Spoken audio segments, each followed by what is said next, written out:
When it was first built, Canary Wharf transformed derelict docklands into a global financial centre. Now those trading floors are shrinking. So what is this place doing to stay alive?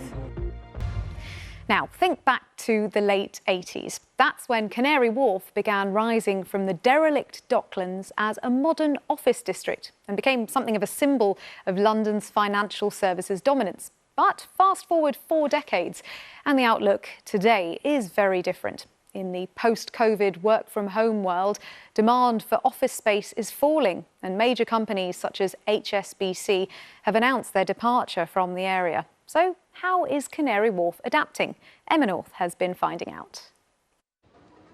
The birth of Canary Wharf took a down-at-heel docklands and made it home to the world's financial giants.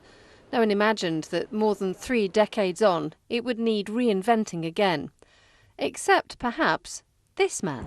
So there we have it. All of London spread out before us. 200 years ago, it would have all been fields. What will it be like in 200 years' time? What will be happening in this tower? Perhaps, like the warehouses that it replaced, it'll be turned into flats because people no longer need offices. It looks like Jules Holland may have been right. Depending on who you talk to, between 9 and 20% of Canary Wharf's office space is currently empty. Giants such as HSBC and Clifford Chance are going. So the question now is, what are they going to do with all this space? And ultimately, who is Canary Wharf for? At its peak, 90% of this space was used by the financial world. Now it's a little over half. So what's happened to Canary Wharf? Since the pandemic, it's obviously a lot more common for people to work at home. The second is timing. A lot of the big banks that moved here in the mid to early 90s, they took on really long leases, 25, 30 years. So all those people are now looking at those leases as they come to an end and thinking, where do we want to be for the future? Tenants now include government offices and NHS Trust. But what's needed here is for the buildings themselves to do something completely different. And adding isn't always the way. The renovated HSBC building will have chunks bitten out of it, and it'll be transformed. The one thing you don't need to make more of is office space.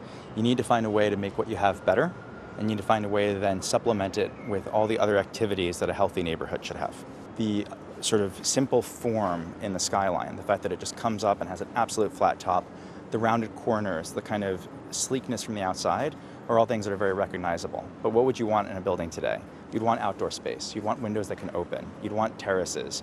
You'd want other things inside of it than just acres and acres of the same office space. And wherever you look now, it's about fun. Eating out, playing. You won't see any pictures of bankers here anymore. It's a deliberate approach to keep the place alive and change some old views. Contrary to perception, Canary Wharf is the most robust it's ever been. That's the trouble, though. It's the perception, isn't it? How do you work around that?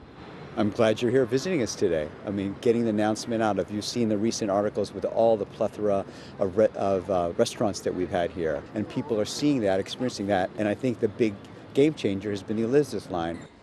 Canary Wharf is too vital a part of London to fail. So to survive, it needs to change.